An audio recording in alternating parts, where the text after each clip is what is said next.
qaar ka mid ah odayaasha iyo waxgaradka gobolka Saaxil oo si wada jira shir jaraa'id ugu qabtay magaalada Berbera ayaa sheegay inay ka go'an tahay qabsoomida shirka ay qabsanayaan dadka degan gobolka Saaxil iyagoo oo fariimo kala duwan u diray xukuumadda Soomaaliland. Dhanka kale waxa ay ka hadleen odayaashan iyo cuqaashan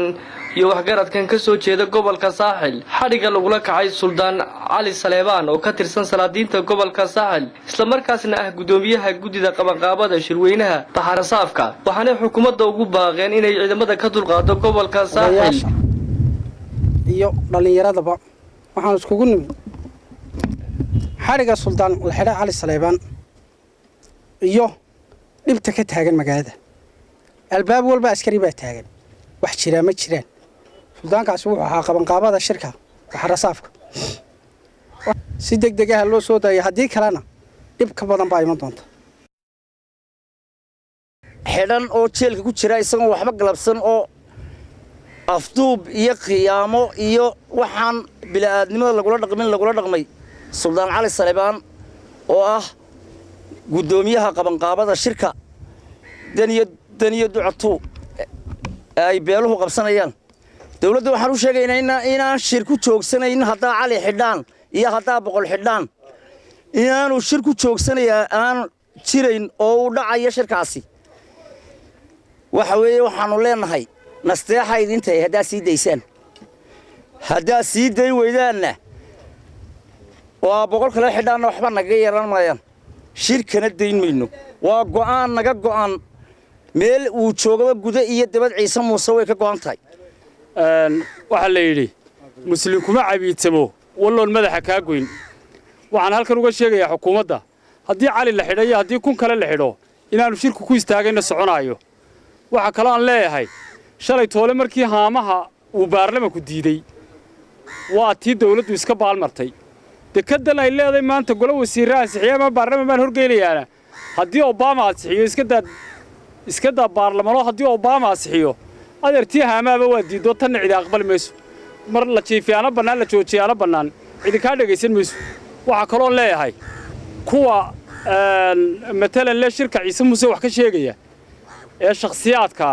hadday suldaan tahay iyo hadday qof kale oo magac kale sheeganaya tahay shirkaasi waa mid qabsoomaya mid cid laga baryaya maaha mid cid loo daba fadhiyo maaha waa tahay imaka shirarka kale burca ka socda wasiirada iyo kuwa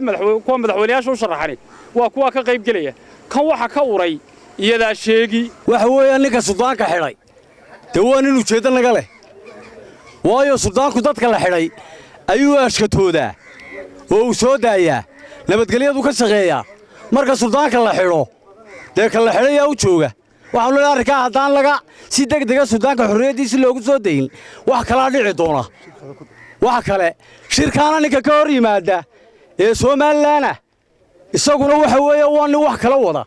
oo aan Saaxil loo daneynayn cid kalena aan daneynaynin shirkana waa la qabanayaa insha Allah bismillaahi kariim waanu dhacayaa ugu baaqaynaa gobolada iyo degmooyinka in si ragannimo leh looga soo qayb galo oo loo xawli gareeyo xukuumadda waxaanu leenahay mid istaagaya maaha shirka beesha Ciise Muuse isma taagayo suldaanka xorriyaddiisa u siidaa alimayno in laga dhigo Berbera free zone in laga dhigo oo la qaybsado oo ninba jeebka in loogu shubo ma aqbalayno nabadgelyadu iyo jiritaanka Soomaaliland wax la diiday inaanu ku hayn shirka reerku leeyahay hadday xukuumaddu u aragto wax ku la diya ha timaado cidna ha soo dirato wakiiluga noqota lagana cid nabadgelyada laga baryaana ma jirto waxaan leenahay suldaankaana ha loo soo celiyo xorriyadiisii gobolka Saaxil dhalinyarada gobolka Saaxil waxaan taageersanahay shirka ka dhacaya deegaanka Dacalburuq gaar ahaan meesha la yiraahdo Baharasaafka waxaan leeyahay xorriyadiisa loo sii daayo gudoomiyaha qabanqaabada shirka daniyo ducatu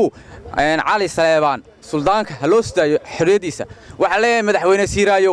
shalay 1984 waa tad ka dagaalantay xarig ayaa caburinta Muuse Jaamac Maxamed Bulsha TV magaalada Berbera